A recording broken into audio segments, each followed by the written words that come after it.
Hey guys, hi, welcome back once again. My name is Vaishali, and having pursued my master's in business administration and clinical psychology, and having learned quite a few things through interaction and also through self-reflection, I today wish to talk about love, our experience and thereby our perception of love and well-being. So when I mentioned the word self-reflection, in my understanding, in my opinion, it's not just talking about me, Vaishali, as an individual person, but/and it's also including all of my interactions with other individuals as well. It's taking into account my history and my patterns, way of thinking, way of feeling, way of behaving, and ways of interacting with myself and with others into consideration. So in other words, it's taking into consideration myself and others and our personal and interpersonal interactions, the history and the patterns of those interactions that to a degree even play out today. So today I wanted to talk about love, something that we all wish to experience, a feeling, a thought, an emotion, and a sensation that we all want to experience. Our history, our prior experience of love, and thereby our perception of love that was and is developed through those experiences, and its correlation with well-being and its impact on our well-being. So I had read this somewhere that when an infant or a child, at least in the first 3, 5 or 7 years of life, is or are not loved unconditionally, they learn not to love themselves and others unconditionally.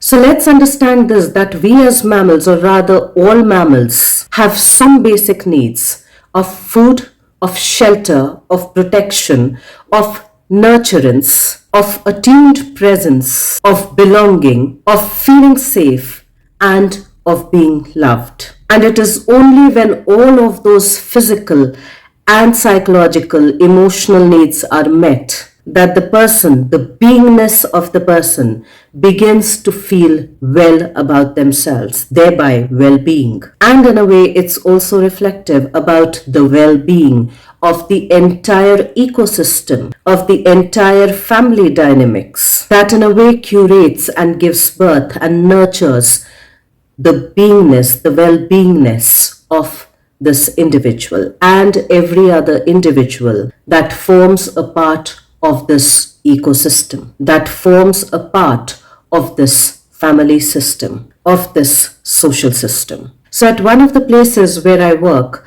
somebody had beautifully asked me, how important is love for our survival and for our health? And after giving it some thought, I kind of realized that both love and fear are necessary components for our survival. It is the fear of things going bad, it is the fear of being killed, it is the fear of going bankrupt that makes us a little more cautious, that makes us take precautions, that keeps us vigilant towards dangers and threats. But if fear or the aspects of fear, wherein we are over-functioning or under-functioning, becomes a routine thing, is a chronic aspect of our life, is an everyday occurrence of our life for most part of the day, of our days, then the same fear that helps us survive also kills us in the longer run, is also fatal in the longer run, either as distress or as disease. And love, the feeling of love, the sensation of love, the experience of love,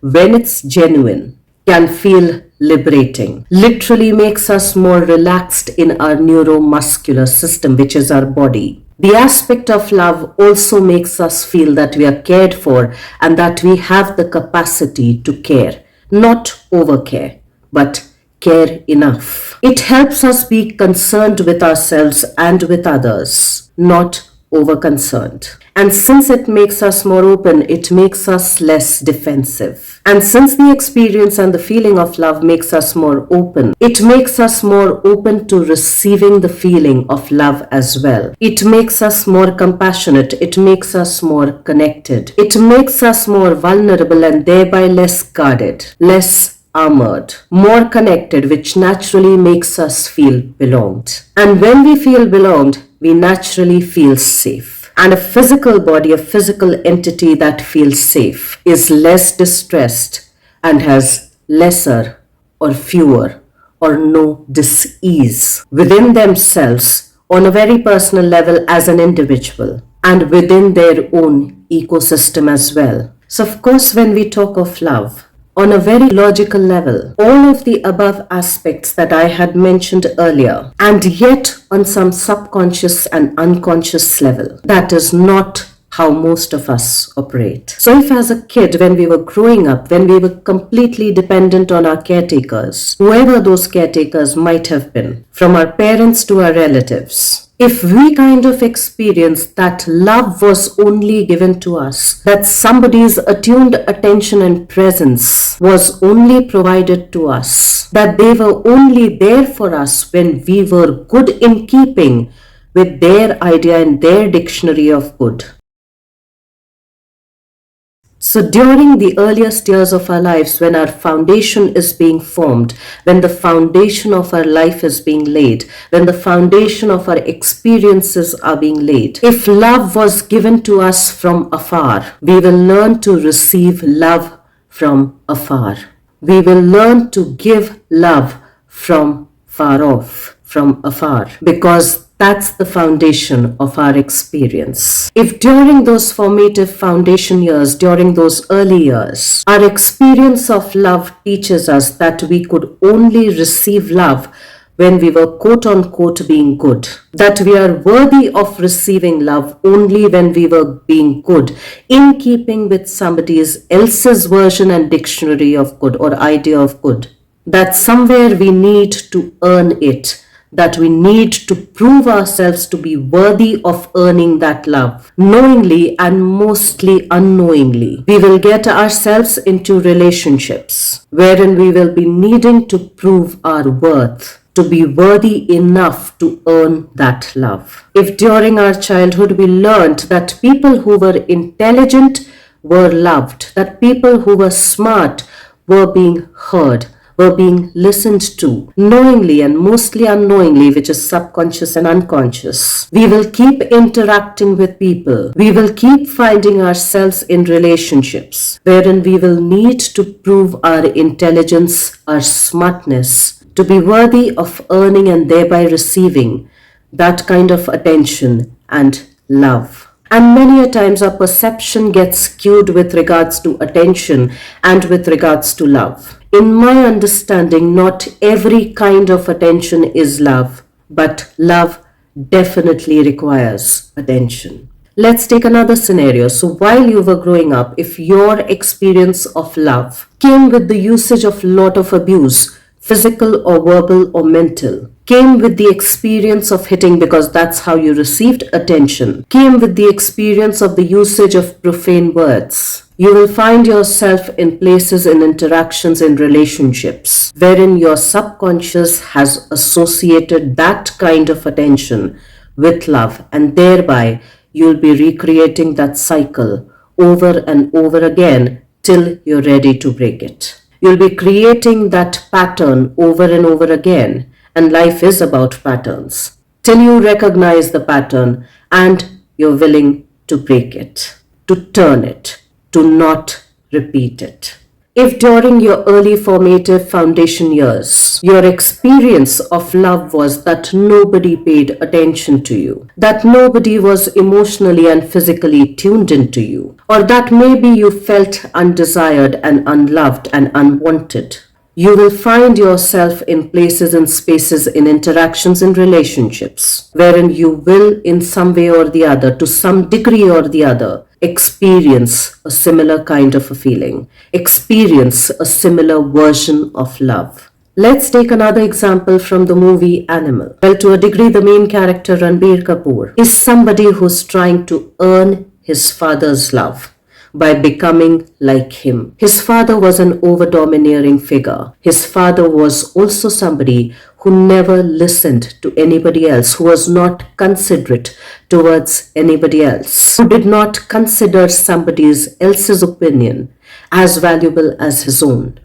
as worthwhile as his own. His father was also somebody who was very controlling. And since he experienced that as love, since that was his idea of love during his earliest years, that is what he repeats, he plays out much later in his life, wherein he becomes the version of the father that is inconsiderate towards others, who does not value anybody else's opinion, probably his father's, but nobody else's opinion as much. He also becomes somebody who's not present emotionally and physically with the people that he loves or that he thinks he loves, because that was his experience while he was growing up. So that's not a fault of his. And that's again not saying that it's applaudable, that it's beautiful, but that was his personal, subjective experience. And only our experiences are our true teachers. It's only through our personal and interpersonal experiences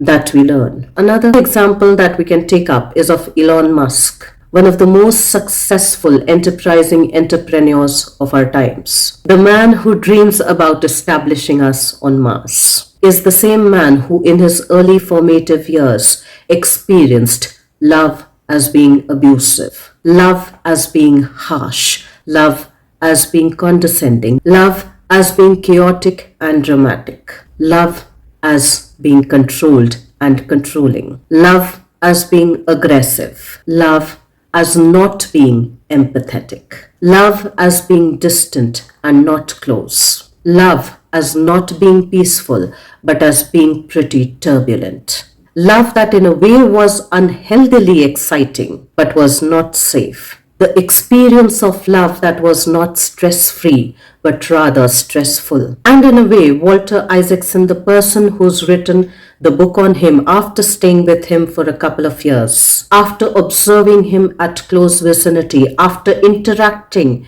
with his team and most of his team members and family members, has gone on to tell us that his early experiences of love, the patterns of the early experiences of love, the history of those experiences has carried forward till date in his life. We play out our earliest experiences, the ones that have formed our beliefs, our foundation beliefs through those experiences. That at times we stay afar from people that we love. We avoid them. We avoid getting intimate with them. Not just on physical levels, but even on emotional levels. That we have difficulty establishing emotional intimacy, or that we get a little too anxious, a little too clingy, a little too needy when we get into relationships, wherein we even hold on to relationships that might not be healthy for us because there's an underlying fear of being lonely, of feeling rejected, of feeling unwanted, or that we let people come close to us, but as soon as they come close to us,